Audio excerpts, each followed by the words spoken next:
Liz Peek, let me go right to you on this. Part of what we're told made this different is that the president himself was pushing the more generous stimulus and bring it up to around the $1.8 trillion range or whatever. And that changed everything. Do you think it has? Do you think it did? I think that's probably what was necessary, Neil. After all, he's the one who pulled the plug on the negotiations. And I'm assuming that's because he was frustrated at Nancy Pelosi's intransigence. She would not go below $2 trillion. And the Senate, the GOP-controlled Senate, had made it very clear they weren't going to pass that bill. The White House had basically gone pretty far towards that $2 trillion number. I think they were most recently at 1.6 or 1.7. And so he pulled the plug. And I think he did it to further the negotiations, not to end the negotiations.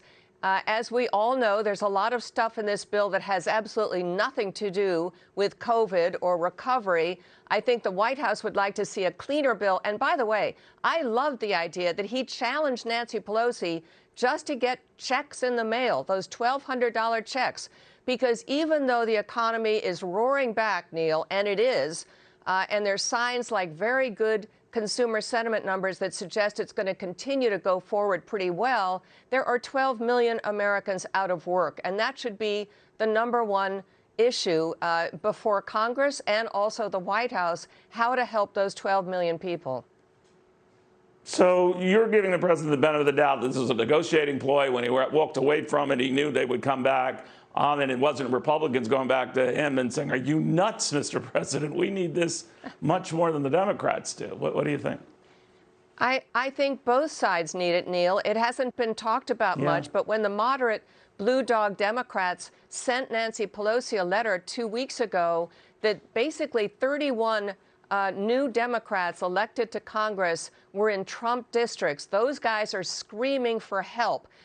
They are targeted by the GOP. There's a chance that some of them are going to lose their seats, and they want something to take home. What have they got so far? Impeaching the president in a district where Trump won in 2016? I don't think that really gets them very far. So I think both sides needed a bill.